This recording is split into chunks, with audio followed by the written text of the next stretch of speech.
This is Tom Fox. I'm the Compliance Evangelist, and I'd like to welcome you to the November series of 1 month to a more effective compliance program series that I'm running in 2017. This month, we're going to take a look at 1 month of 360 degrees of communication in compliance. This month's sponsor is Dun & Bradstreet. The only thing that is constant right now in the regulatory environment is change. Supply chain leaders and compliance professionals alike continue to struggle with how to best adequately identify, screen, and gain visibility into ownership structures of third parties and or customers so that they understand exactly who they are doing business with. Companies can knowingly finance goods that are potentially obtained illegally or sold on the black market. Procurement teams that are unaware of third-party activities and have antiquated systems, they put their company at risk. Without proper visibility, these teams could unknowingly be funding terrorism or even engaging in human trafficking. In-depth research is needed to identify ultimate beneficial owners and third-party risks. No business ties to corrupt practices such as human trafficking or money laundering is going to self-report, so companies must take this work on themselves and obtain third-party data needed to determine risk, mitigate exposure, and protect their brand and comply with regulations. Dun & Bradstreet offers an end-to-end comprehensive solution to help organizations tackle this exact complexity. Leverage Dun & Bradstreet's complete due diligence reporting to know your vendor and your third-party partners. Do not expose yourself to undue risk. Contact Dun & Bradstreet today to learn more about vendor onboarding, supply risk management, and comprehensive compliance check. This month I'm going to tackle the concept of 360 degrees of communication and compliance. We're going to take a look at it from a variety of ways and mechanisms. We're going to consider the Chief Compliance Officer and his or her role in communications. We're going to take a look at how you can facilitate a two-way conversation of communications while sitting in the CCO suite.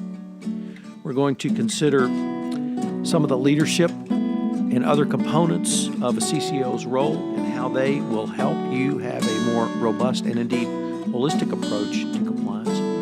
We're going to consider the bottom-up approach to communications by utilizing communications techniques for your employees, third parties, contractors, and those that may come into contractual relationship with your company through the supply chain. We're going to consider 360 degrees of communications through operationalization of compliance and culture.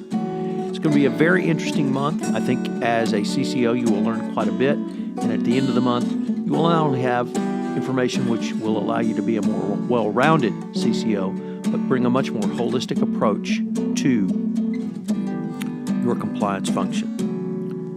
My year-long series of 1 month to a more effective compliance program and the November edition of 1 month of 360 degrees of communication and compliance are a part of the Compliance Podcast Network. Day 4, using social media to innovate in compliance. Many chief compliance officers and compliance practitioners often ask me how they could begin to get their arms around how to structure such a program for their company. In an article in the MIT Sloan Management Review entitled Finding the Right Role for Social Media and Innovation, two authors considered that companies are really not deriving significant social benefit from their customer-facing social media efforts. Well, I thought about that in the context of the Chief Compliance Officer focusing on the customers of a Chief Compliance Officer as employees. So I'm going to use that as the basis for today's podcast. You have to acknowledge that social media focuses on the social aspects of communication, and I think that this leads to the key insight that social media is a two-way communication tool. It's both inbound and outbound, and it can help bring your employee base together in an efficient manner to create an environment conducive to compliance for your organization. It also has the benefit of continued engagement. It is more than putting on training or even a compliance week set of initiatives, as you can continue the conversation and enthusiasm about compliance going forward literally throughout the year. So what are the 3 parts you need to emphasize around this issue? Well, number 1, the need to listen and to learn from user-generated content. Number 2, the need to engage and facilitate dialogue with employee innovators. And number 3, to find an audience of early adopters to create excitement and collect feedback. These 3 concepts are named Camp Explore, Camp Create, and Camp Communicate. Under the Camp Explore model, this is the method of how to generate employee insights into your compliance program, where activities are designed to extend the breadth and depth of your organization's search for innovations, particularly in the compliance area. The key is that the compliance function must be listening and listening in a manner which they have not used previously. You need to learn to read the signals from a large, diverse, and disconnected and unstructured pool of data generated by your employee users. In addition, you will need to learn to analyze and convert blog posts, tweets, and other user-generated content into insights for new compliance initiatives. Compliance practitioners need to use the skill sets of both a social scientist and a data scientist. This is because compliance practitioners need to assimilate, combine, and utilize data from many different sources across the globe.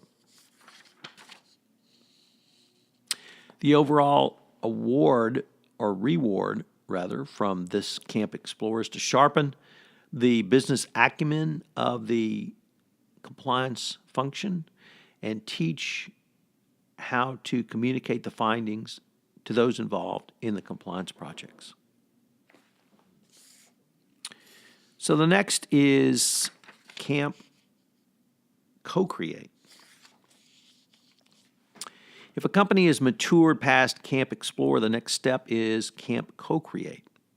For companies who want to actively engage and involve employees in the innovation process around compliance, the overall goal is to be more collaborative, to allow employees to be more involved in the design of your compliance program and compliance process. As a chief compliance officer or compliance professional, you must learn to engage, identify, and select the right participants and develop the right incentives to encourage their participation. Creativity is both an input and an output of the co-creation process. Managers must also develop skills in relationship building and gain experience in the art of conversation and dialogue, a key aspect of collaboration for the compliance practitioner. Compliance practitioners will learn how to become better facilitators and managers. One of the important factors to visit is the unconventional users to help facilitate the creative process in compliance. Here, social media can be a powerful tool facilitating a two-way communication street to allow the compliance function to hear and even see what businesses and other types in the field may be seeing and hearing. In other words, the people you've asked to operationalize your compliance program. The model of involving employees for in-house innovation has always been useful to help build buy-in and acceptance, but the more diverse participation you have in the creative process also can provide you a much richer development. And finally, number 3, entitled Camp Communicate. This learning camp focuses on the most obvious use of social media to communicate and tell a story. As social media becomes an ever more integral part of people's work and social lives, people have come to expect communications about compliance and the compliance brand around social media. Social media can also afford the compliance function the opportunity to interact more directly with its customer base, i.e. its employees, in a manner which is far more engaging than the old command and control system. If your goal in the compliance function is to create awareness and publicize your compliance program and initiatives, social media can be a powerful tool for you. In fact, I believe it should be a core activity of compliance going forward. Through the use of social media tools, your compliance function can not only tell the story of compliance, but also communicate expectations and even train. Once again, it is simply more than a one-way tool, as using social media facilitates a two-way communication. Just as employees are more apt to tell you about a concern immediately or as soon as after they have been trained on that issue, they may well communicate directly with you after they've received a social media communication on subjects, such as the managing of third parties. CCOs and compliance practitioners need to develop a dedicated compliance strategy around social media, particularly in the context of your overall corporate objectives. You can take input from your employee base and create a compliance experience that all of your employees will embrace. So what are today's 3 key takeaways? Well, number 1, never forget that social media is a two-way communication. Number 2, company employees are customers of the compliance function. And I've said that several times already during this podcast series. I'm going to continue to say that because we rarely think of our customer base in compliance, but that's our employees. And finally, number 3, as with all other compliance issues, assess what works for you in your organization. If you're a millennial-based, tech savvy, or others, you can strike out a little bit further on this. If you're still in the 1990s, where email is your primary form of communication, you may need to take that into account. This is Tom Fox. Thank you very much for joining me on day 4 of 1 month to 360 degrees of communication and compliance, and I hope you'll join me tomorrow for day 5. Hello, everyone. This is Tom Fox, and I'd like to thank you for listening to this episode of 1 month to 360 days of communication and compliance. If you have listened to this podcast on iTunes, I would greatly appreciate it if you would rate our podcast, as it would help in our rankings and also help get the word out about the only daily compliance podcast involving the nuts and bolts of compliance. Also, if you have any questions, please feel free to email me at tfox@tfoxlaw.com. Finally, I'd like to thank our sponsor for this month, Dun & Bradstreet. I hope you will join me tomorrow for another episode. The podcast series in November, 1 month to 360 degrees of communication, is a part of the Compliance Podcast Network.